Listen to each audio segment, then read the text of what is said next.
So we finally had the Fed cut rates by half a percentage point, making it the first time that the Federal Reserve has reduced interest rates since the year 2020. But in this video, I want to go ahead and highlight or really touch on the question that many market participants have, which is what now? Or rather, what's next? Now what, right? And so I want to go ahead and touch on what are some things that we want to be mindful of in regards to the broader stock market, but also what are some signals that we're going to go ahead and want to pay attention to in regards to the economy. Now, for those of you guys that are not familiar with the channel, I shared many months ago, I called out that we were likely to get rate cuts starting in September, back when everyone thought that rate cuts in September was out of the question. Remember, it wasn't until recently in August where many individuals started believing that we were going to get rate cuts in September. And that's really, it made it really easy in August because we basically had Jerome Powell signal that we were going to get rate cuts in September. But I shared that idea many months ago when it was kind of out of the question for many individuals. In fact, yesterday, I even made a video and I titled it Fed Rug Pull Tomorrow. And I made a video highlighting how this was one of the most uncertain meetings that we've had in regards to the FOMC since the last 15 years, where many market participants were unsure of what we were going to get in regards to the rate cuts. Because, of course, like I said, it was now in August, everyone was like, okay, yeah, we're going to get rate cuts. But everyone was concerned of whether it was going to be 50 basis points or 25 basis points. And yesterday, I made a video explaining why we were likely to end up getting that 50 basis point cut. I mean, look, I put the closed caption so you guys could read. And I mentioned how it was kind of to catch up because, and this is just one aspect of it, but we already had the Central Bank of Canada, the Bank of Canada, already cut rates 2 times, 25 basis points each. And we also had several other central banks, like the Central Bank of Europe, right? The ECB already cut. So we were kind of behind within the United States. The Federal Reserve, as always, habitually were behind, right? Now, interestingly enough, most of the large financial institutions, they got it wrong today. Goldman Sachs, Bank of America, Deutsche Bank, Morgan Stanley, Citibank, Barclays, you name it.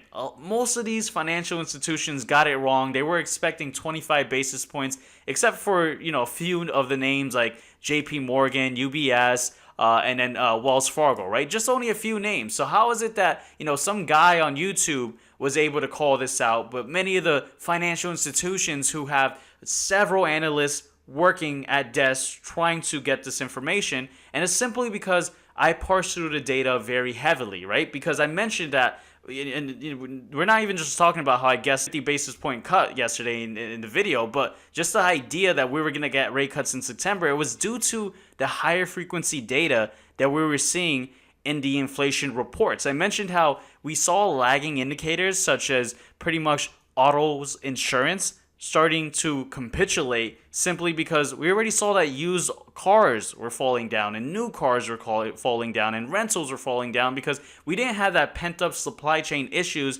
that we had during the pandemic. And I mentioned how that being one of the brighter spots in the inflationary report was going to lead into inflation coming down, which is going to lead to rate cuts in September. But again, we're not going to go ahead and just reiterate what already happened. We want to go ahead and touch on what are something that we want to be mindful of moving forward. We already know the rate cuts came in September. I just wanted to point out that we called this a while ago. Now, here's a couple of things that's pretty interesting, right? Now, many individuals may have skipped over this, but it wasn't just a meeting that we had with the decision, but we also got something called the SEP, the Summary of Economic Projections, where we got the dot plot from the Federal Reserve as well. And what we see here, which is pretty interesting, is this unison of many of the FOMC participants believing that we're going to cut down by another 50 basis points by the end of 2024. Now, it's not sure whether we're going to get 2 more, meetings of 25 basis points or possibly a pause and then another 50 basis points cut. Now, that's something that could possibly take place, right? We already heard the European Central Bank mention that they may skip and make a decision in December. And I believe that unless we get any challenging data and labor, that the Federal Reserve is likely to follow as well. The next meeting, we may pause and then end up actually just doing another 50 basis points in December. Now, what we also got, and this is really the main point I really wanted to highlight, which is unemployment, right? I often talk about on the channel, if you're not familiar, I say that, pretty much the labor markets are the bloodline of the economy. And I'm going to go ahead and kind of explain the reason why as we move forward in this video, which, by the way, if you're not subscribed, make sure to hit that subscribe button. But one of the things that's pretty interesting from this report and the summary of economic projections is that they show kind of this slight increase in the unemployment rate over the next few years, which indicates that the Fed anticipates some cooling in the labor markets. And so this kind of suggests some uncertainty, right? Now, also, another thing I wanted to point out is this area right over here, risk to the unemployment rate. See, a significant number of participants view that the risk to the unemployment rate is now weighted to the upside, right? Meaning that they see a higher chance of the unemployment rate being higher than the current projections, which is a huge contrast from what we saw back in June. You see, June is the dotted line. June, they thought, okay, it's not that bad. Now, the tune is kind of switching. Now, this goes into what I wanted to go ahead and touch on, which is the labor market. Now, I know yesterday when I made that video, by the way, which was titled Fed Rug Pull Tomorrow, I had some individuals message me mentioning, well, if we're getting a 50 basis point cut, wouldn't that be bullish for the market? And, in yesterday's video, I said, no, that wouldn't, right? And there's a lot of moving parts on why it wouldn't. But the point is, there's a lot of uncertainty from now until the next FOMC meeting. We don't get an update on the fundamentals for a lot of companies. We don't get earnings seasons for quite a bit. And again, there's not a lot of data going on. And of course, the market doesn't like uncertainty. And so this was a great opportunity to do some profit taking, right? I mentioned within the Push and Profit Private Group that a lot of financial institutions were likely to take profit, and likely so. There's a lot of uncertainty. But going back into the main thing I wanted to highlight in this video, which is, the labor market. Why is it that I say the labor markets are the bloodline of the economy? And why is this uncertainty, this risk, really bad? Well, one of the things you have to understand is just how it works, right? Because if people have jobs, well, that's great. Even if they're struggling to pay their bills, the point is they have jobs to fund, the expenses that they make, whether that goes to bills or, and that goes into pockets of someone, right? That goes into the pockets of, the landlords or, or the financial companies that own real estate, right?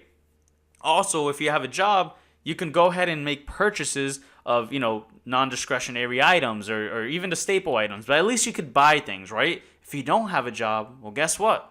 You're not buying Apple products. You're not buying, let's say, I don't know, Nike shoes. You're not, you're not spending money. You don't have income coming in. And so it's very obvious that, unemployment is a big threat. I don't think that what I'm sharing is any news to anyone. But what is something that a lot of individuals are not familiar with or may not really understand is kind of the domino effect of how unemployment works, right? Because, and this is where it gets tricky and a bit scary, right? Because when inflation is high, there's no really domino effect. You could go ahead and take measures to kind of stifle inflation from the trends from increasing even higher. But the thing with unemployment that a lot of individuals don't understand is that it has this falling domino effect. And I'll go ahead and kind of just briefly touch on this, right? If you have a company, let's just say, I don't know, Nike. Let's just say Nike ends up firing a bunch of individuals. And I'm just picking a random company, right? Nike fires a bunch of individuals. Well, guess what? Again, they don't have jobs, so they can't spend money. But now that these individuals from Nike got fired and they're not spending money, well, maybe another company, let's say, I don't know, Pizza Hut, right? I'm naming the first things on the top of my head. Maybe I'm hungry right now. Now Pizza Hut is having less people buy pizzas, right? Why? Well, there's people who don't have jobs. There's more people without jobs. So what is Pizza Hut likely to do? They may end up firing people. Why? People are not buying pizzas because they lost their job. So now you have a scenario where Pizza Hut is like, hey, we're not making the same profits that we were before. We're going to have to cut some of the staff. So now you have staff unemployed at Pizza Hut, and now they're not going to have people spending money on, let's see, what's another company? I can't even, Ben & Jerry's, right? Wow, must really be hungry, right? So now you have people who got laid off at Nike. You got people who got laid off at Pizza Hut. And Now they're not buying ice cream, right? There's more people unemployed. Now that's less money flowing into the economy. So now they're not buying Ben and Jerry ice creams, right? I know this sounds silly, but just bear with me, right? And that has this trickling effect where now Ben and Jerry's may be like, hey, we're not selling enough tubs of ice cream. We need to cut some people. And so it goes on and on. And we're already seeing this, right? We're seeing a lot of layoffs take place. And that's where the risk is. For example, even today, right, we had news that Boeing will temporarily furlough thousands of U.S. executives, managers, and other staff. Now, I know, someone asked me today, what does furlough even mean? And for those that are unfamiliar, right, it's just like temporary leave of absence from work. So it's not necessarily being fired, but it's typically without pay, right? So, I mean, you might as well just say without having money, right? If you're on furlough, you're not getting paid, and it's likely that these individuals, unfortunately, will get fired. Being that I don't know if you guys know, but Boeing has a huge strike, right? I think it's about 30,000 people striking. Boeing has a lot of problems, right? I don't even have to touch on that. I'm sure everyone's heard of the planes that have these production issues where doors fly off of the planes. I don't need to even expand on that, right? But what happens is, again, it's a domino effect. You have a lot of individuals who now won't get paid, and they're not going to buy Nikes or pizza or ice cream, right? And of course, I'm trying to make light of it. Unfortunately, losing your job is very painful. I don't want anyone to lose your job, and that's why I think it's very important that we stay, mindful of the labor markets, the bloodline of the economy. There's no money flowing in. Money isn't going to go ahead and circulate, right? But with that said, let's go ahead and take a look at things. Now, some individuals, from a technical perspective, they're calling this to likely be a triple top, which, if you guys don't know, that's where something, has this like peak and it falls down, has another peak, falls down, has another peak, falls down. I wouldn't necessarily say that. And the reason why is, and again, I'm not a big fan of just looking at stocks from a technical perspective. I like looking at the fundamentals, the macro picture, and also tying into technicals. But, you have a lot of those, I call them the furus, right? Because all they do is just draw little lines on the chart, and, they do this, right? They draw squiggly lines and like, oh, but this and this pattern and this, and I'm drawing random things, right? I'm exaggerating, but, they're a bit crazy, and I'm not disregarding technical analysis. But a lot of individuals are saying this could be a triple top where we end up seeing a huge sell-off. I think we may have some, profit taking that may take a little bit longer or for a couple of weeks. And then ultimately, as long as we have earnings, stay sufficient, well, it won't be too bad. But from a technical perspective, the reason why I don't think this is, a triple top is because typically with a triple top, you would also have the support kind of being balanced. You wouldn't have the selling here be much lower than the selling here. So that's why, even from a technical perspective, I wouldn't call this a triple top for those that are, only looking at the technicals. But I do expect a little bit more pain or consolidation. Nothing crazy, right, for the broader markets. And so right now we're going to have to be a bit more selective for a lot of names. Now, again, if you're a long-term investor, for example, I have my long-term portfolio, I'm not making any huge changes, right? I'm not doing anything crazy in the long-term portfolio. For the trading account, yeah, I'm definitely swing trading and making a lot of different plays, which I am sharing for those within the Push and Profit private group, which, by the way, the coupon code to join the Push and Profit private group for just $6 this month, just FOMC. You'll just type in that, FOMC, hit apply, and you could join this month for $6. That still hasn't expired, right? That's actually going to expire tomorrow at midnight. So definitely take advantage of this $6, right? I mean, think about that. That's $1.30 per day. Not too much to go ahead and have, what you get is daily briefings where every single day I highlight what's taking place in the markets and what are some names that that I'm watching. And, hopefully there's some value in that if that's something that you're interested in. And it's $6. And again, you could cancel at any time. So definitely take advantage of that coupon code. But yeah, I believe that we're going to have some selling pressure for the next couple of weeks, or some consolidation. Nothing, I don't think we're going to, let's go ahead and draw it. I don't think we're going to do something like this, just go to the moon here. That's kind of a bit out of the question. Now, what's the next thing, right? So we're going to want to pay attention to labor.